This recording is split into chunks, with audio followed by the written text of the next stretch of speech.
country decides to go to war, it's just a handful of guys in the Pentagon in Washington, D.C., and they make the decision for us unilaterally.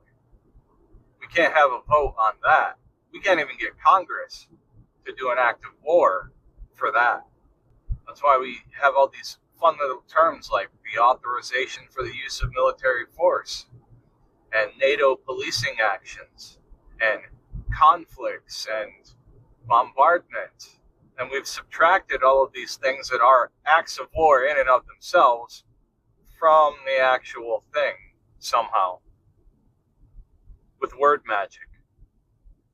Because we changed the definitions and therefore we changed the thing. So it's not war, even though people are getting blown up and dying. So we don't need a congressional act of war. Ta-da! War powers should not rest in the executive branch alone. We have a constitutional amendment that requires Congress pass, I believe it's a 2/3 majority vote to get a congressional act of war. We haven't had one of those since World War II.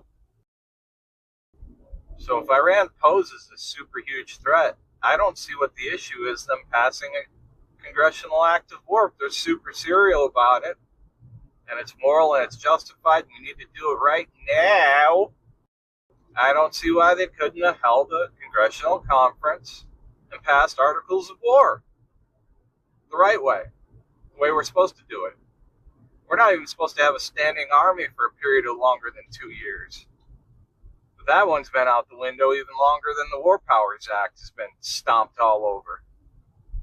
So whenever I hear right-wingers talking about constitutional this and that, we are way past that, brother, sister, non-conforming folk, whatever. It's gone. Until Americans start putting their foot down again and say, we're not paying for this stuff. We didn't vote for it. We didn't vote in this representative government, representatives to get in there and do the thing that's the exact opposite of what they said they were going to do. And the Trump admin seems to think it's real sly, taking down its Agenda 47 website. Well, we took the promises down, and therefore it's null and void. Ah, ha, ha, ha! Good luck proving what our promises are now. It's not like the Streisand or the Wayback Machine effect or things that we have to worry about, or, somebody taking a snapshot of it or holding on to the paper copies, which are still floating around in the millions. A lot of voters remember the promises that were made: affordability, deportation of illegals, no new wars. Well, you see they're sidestepping that one by saying we've always been at war with Eurasia. I'm sorry, I mean Iran. What? Yeah, we've been at war with Iran this entire time, 47 years. You ever notice they start repeating numbers whenever there's some kind of a psyop going on? The 47th president, a war that's been going on for 47 years, Agenda 47. Interesting. War is peace. Freedom is slavery. If you notice things, that means you're the problem. If you point out inconsistencies in promises versus delivered promises, well, you're a black pillar. You're a doomer. You're a panican.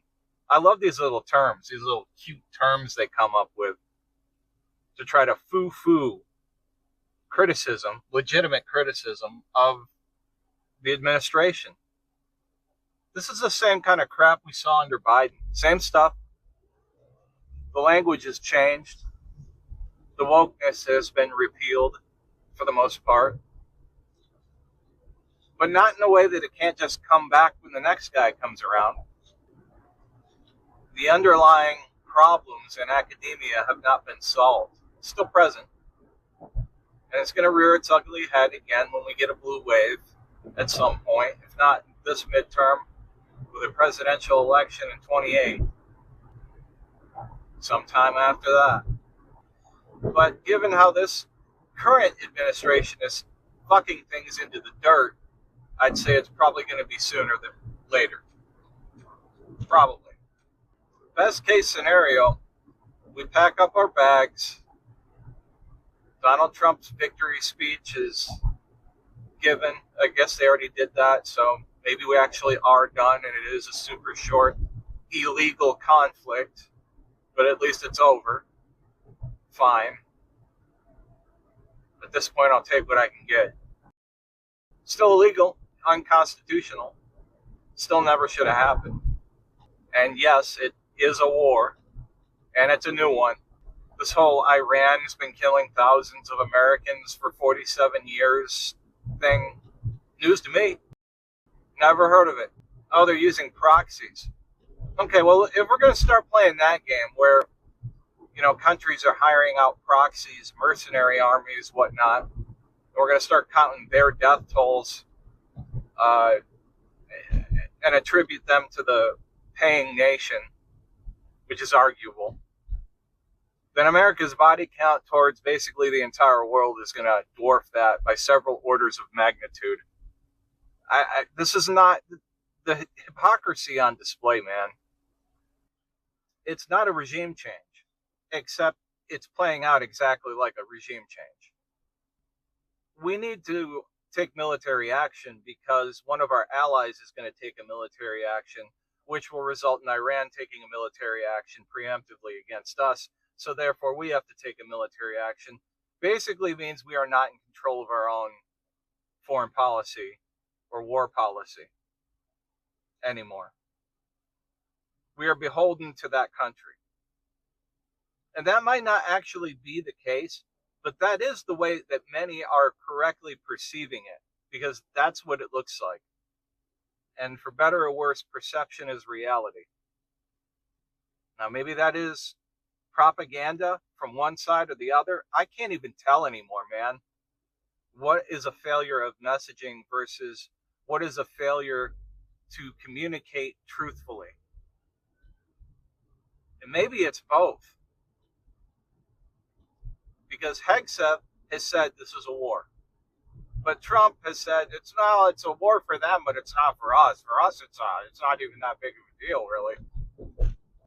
Well, if it's not that big of a deal, why do we need to expand our military budget by another $500 billion? And we've got supplemental emergency funding for the DOD on the table right now.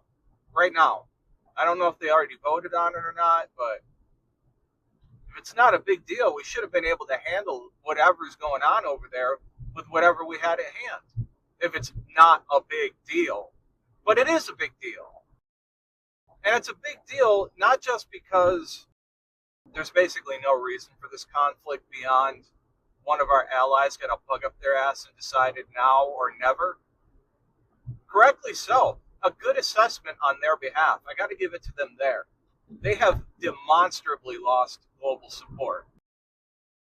And it's not going to get better. This is going to make it worse.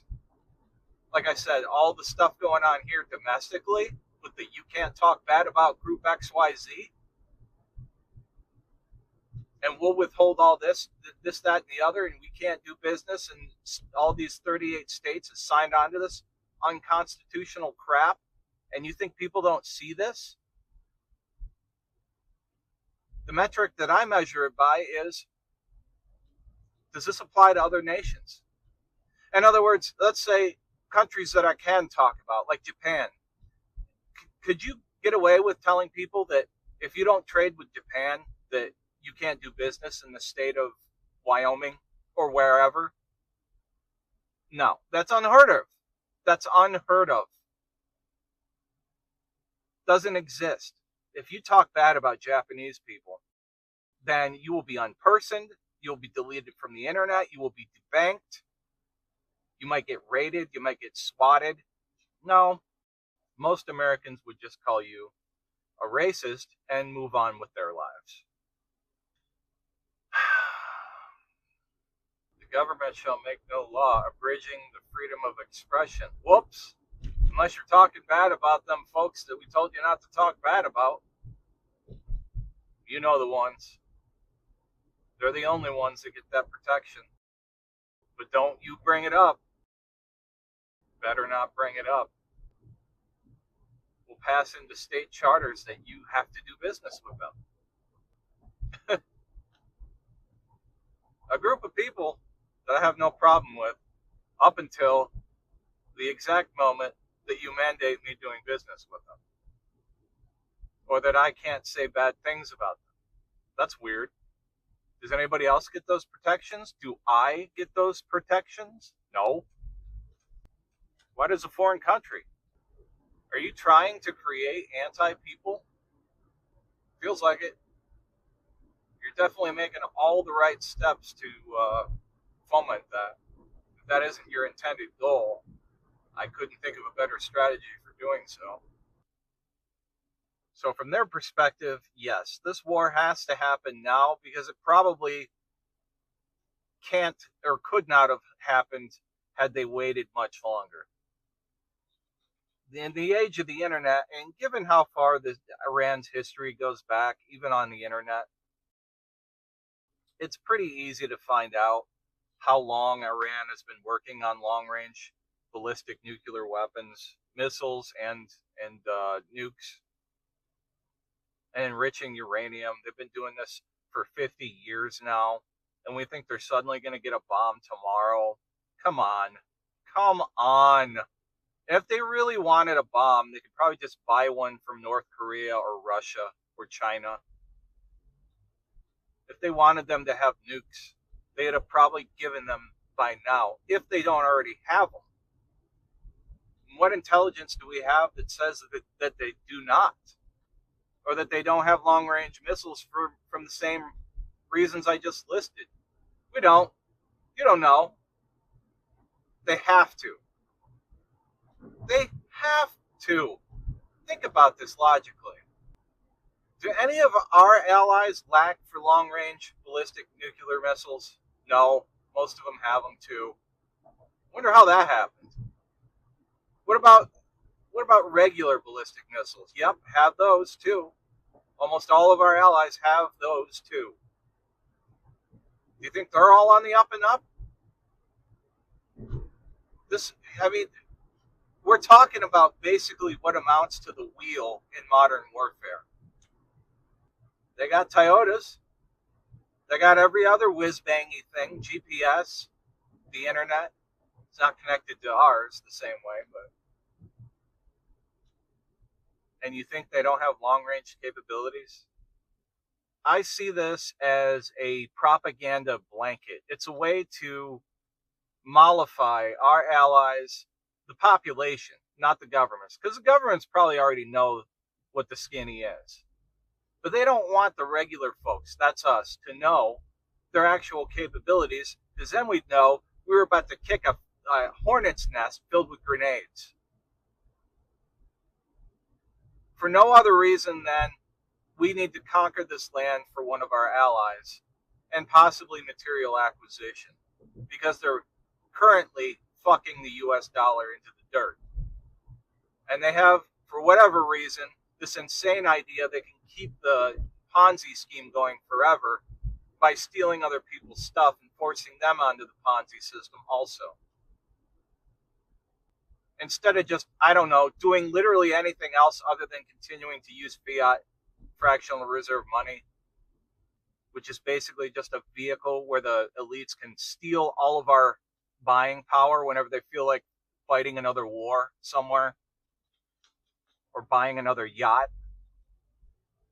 Just open up a line of credit. Brr, there goes your spending power. It's all a mystery. It's a mystery. We don't know where all the money goes. Colin Powell, one day before September 11th, 2001, we're missing $1 trillion from the defense budget. Whoops. That went away real quick. Right at the height of the Epstein file redactions. War. Yeah, we'll start a war.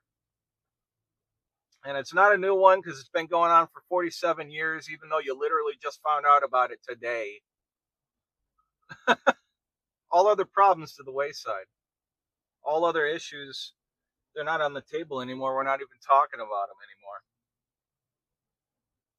Don't believe your lying eyes. Don't believe them history books. Don't believe the Wayback Machine. Don't believe logic and reason. Trust the propaganda. Trust the plan. Rules are for people who don't have money. If you don't have money, if you don't have enough money, then the rules are for you. That's how it works in neo-feudalist America. If you're rich, the rules don't apply to you.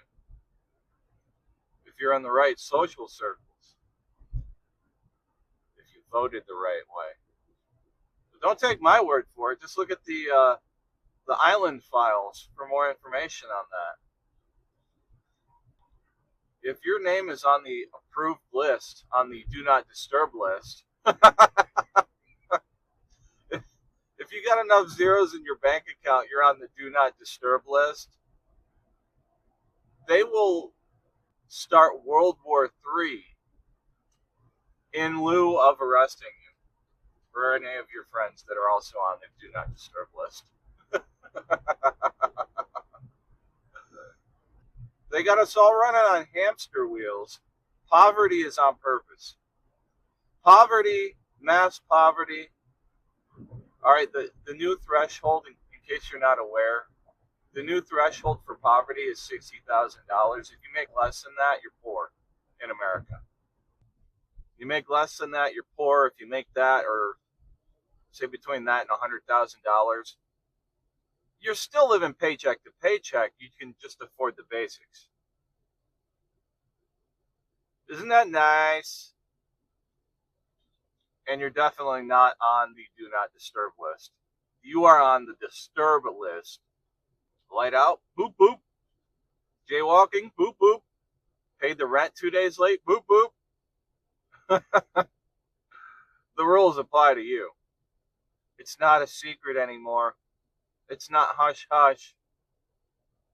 They're rubbing it in your face. And then all of a sudden,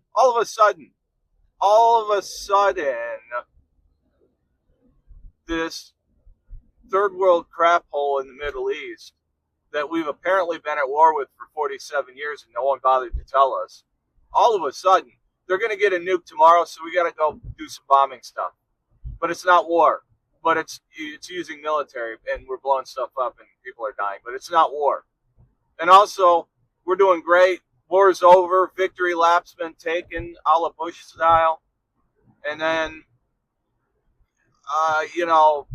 it wasn't a war for us, but it was a war for them.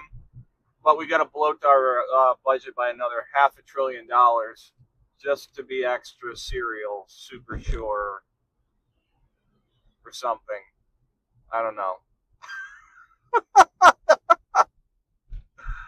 War's over, but we need more money to fight the war that's over.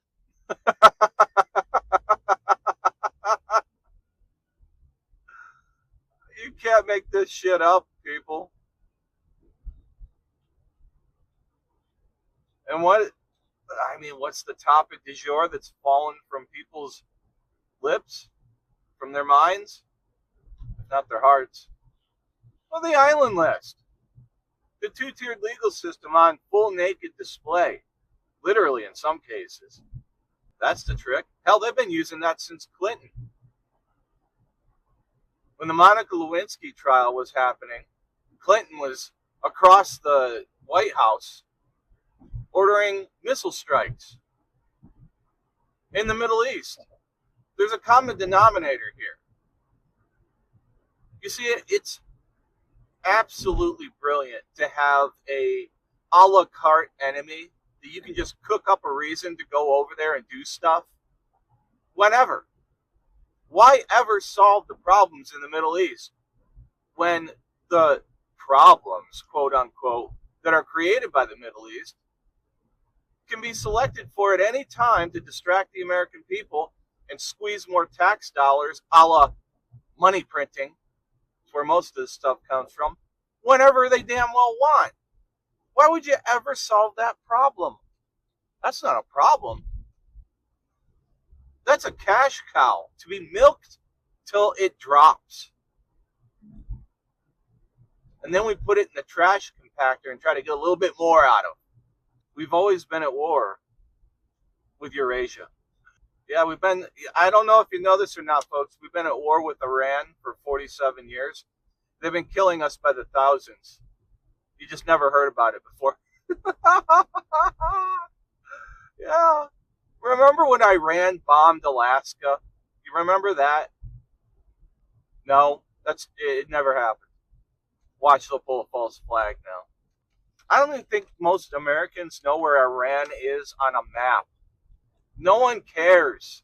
Literally no one, except for old boomers that are mixed up in the Judeo stuff, the Judeo-Christianity confusion that seems to have swallowed people's brains on the right. And even some of those guys are like, well, wait a minute, I thought we had this thing contained. Didn't we just do Midnight Hammer? I'm confused. Yes, Midnight Hammer, where we use the purpose-built munitions. These are specifically munitions that were researched and developed to target Iranian nuclear development sites. Specifically,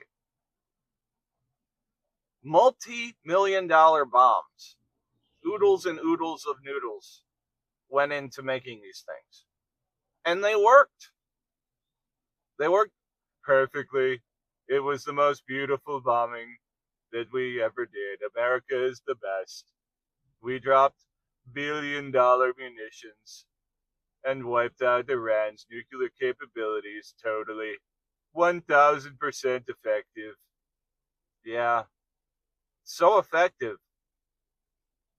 And yet, we're led to believe that a week later, I don't know, the day after, that there were Iranians in there with shovels and pickaxes to scrape out the enriched uranium from the cracked reactor tanks. Yeah, they got their... Yeah, we blew it up and they got the enriched uranium back and they're totally back on track and they're going to have a nuke tomorrow. We got to do something right now. This will never fucking end. It's not supposed to. But tell me we're not getting entrenched in another forever war. Keep telling me it's not a war while we're doing war stuff with war equipment and war people and war rhetoric. It's easy to see where the importance lies with our government, with where they're spending money. It's easy to see what is not important to our government by how they treat certain groups of people. That's us, the cash cow they keep milking. By printing money, offshoring the buying power of the dollar to themselves at the American people's expense. And only those with lines of credit can weather the storm. But that's not going to last much longer either. Rich people are getting stolen from too at a far greater rate. The only difference is those lines of credit, they've been vetted. Social credit. Rich people have been vetted. You have not. They have succeeded. You have not.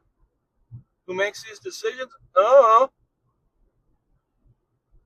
you're stuck on the hamster wheel working the 9 to 5 for pennies and then breadcrumbs and then the pennies made out of breadcrumbs. And before long, you're going to be licking dirt and cobwebs off the floor. The dollar's lost 97% of its buying power in 113 years, and it's not getting more. You notice how the prices never go down? Well, the prices never go down because they keep spending more dollars into existence. Poof, your buying power gone for nebulous objectives, goalposts shifting forever into the horizon. And I don't feel any safer for it. Not that I ever felt encroached upon by Iran in the first place. And so, I've got an inkling we're going to have a season of Iranian false flag narrative events. And we're probably going to see it in the very near future because they got to justify it. They got to get people whipped up.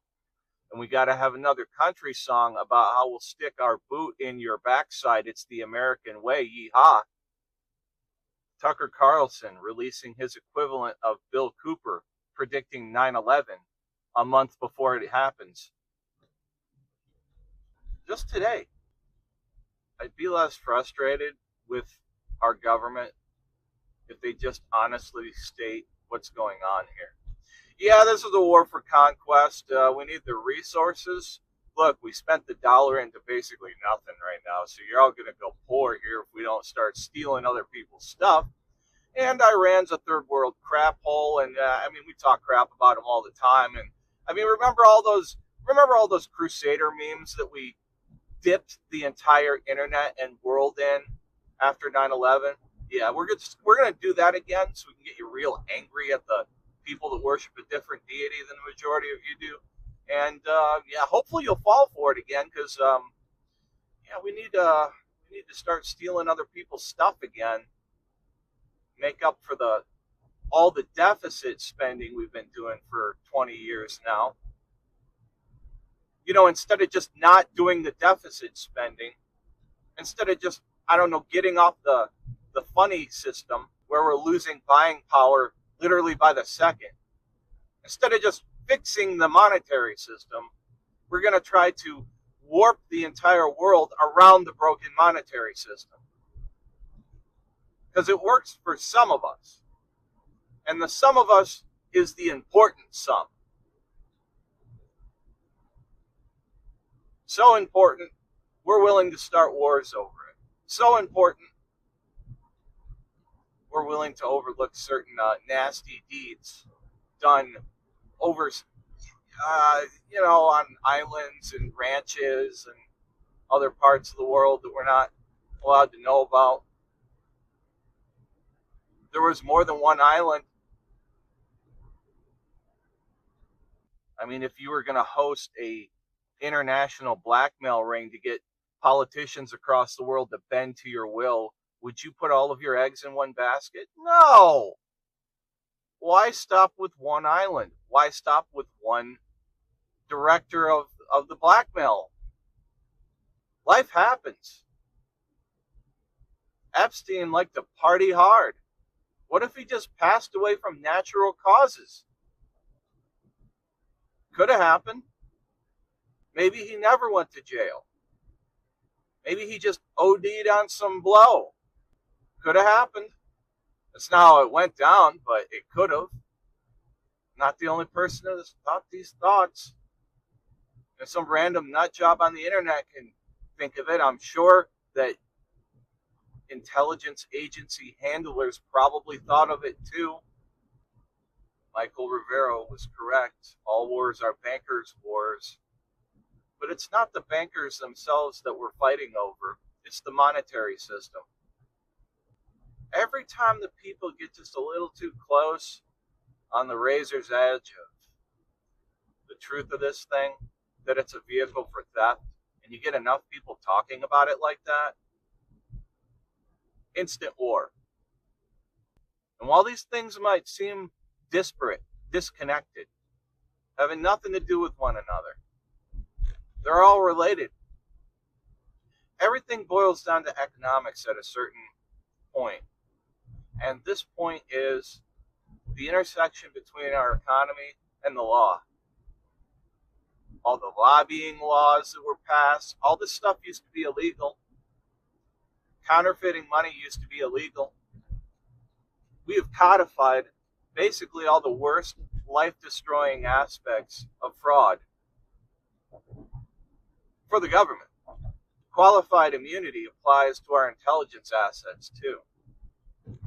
So even if it comes to light that you had a bunch of people that were involved in our IC with this disgusting blackmail ring, no one's going to jail for it. If we get the fully unredacted versions of stuff, if they even exist, if they ever did exist, it's not going to matter. You're not going to have the perpetrators perp walk. Not going to happen. And that's assuming any of them are still alive. What do I title this? We didn't want to release the file, so we started World War III. Something like that.